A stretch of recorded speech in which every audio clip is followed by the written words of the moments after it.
नमस्कार दोस्तों, स्वागत है आपका। आज हम बात करने जा रहे हैं भारत के सबसे पावन और भव्य त्योहारों में से एक नवरात्रि के बारे में। क्या आप जानते हैं नवरात्रि का अर्थ है 9 रातें।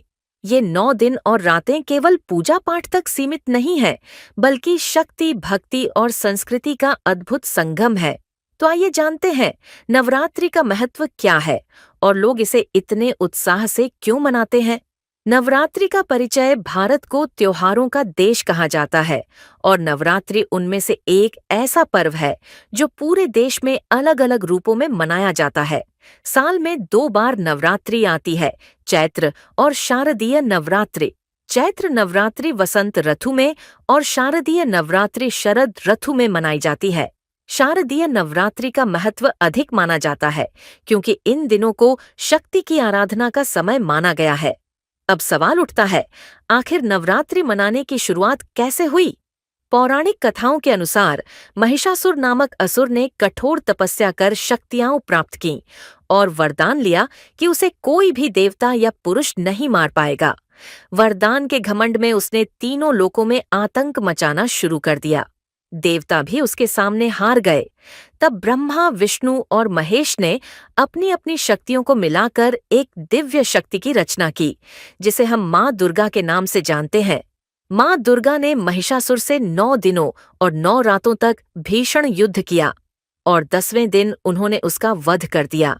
तभी से नवरात्रि के ये 9 दिन माँ की उपासना को समर्पित किए गए और 10वें दिन विजयादशमी या दशहरा मनाया जाने लगा, जो बुराई पर अच्छाई की जीत का प्रतीक है।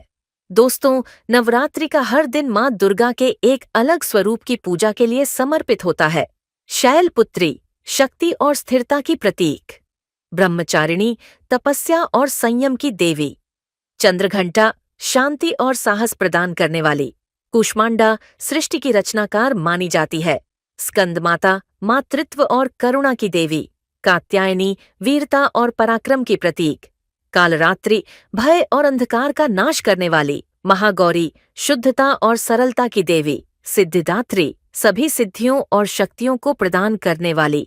इन 9 रूपों की पूजा करके भक्त माँ से साहस, शांति, शक्ति और करुणा प्राप्त करने का आशीर्वाद मांगते हैं। सांस्कृतिक महत्व। नवरात्रि केवल पूजा का पर्व नहीं, बल्कि संस्कृति और एकता का भी प्रतीक है। गुजरात और राजस्थान में लोग पारंपरिक पोशाक पहनकर रात भर गरबा और डांडिया खेलते हैं। पश्चिम बंगाल में दुर्गा पूजा धूमधाम से होती है। विशाल पंडाल, देवी की प्रतिमाएं और भव्य सजावट पूरे वातावरण को दिव्य बना देती है। उत्तर भारत में रामलीला का मंचन किया जाता है और दशहरे पर रावण, कुंभकर्ण और मेघनाद के पुतले जलाए जाते हैं।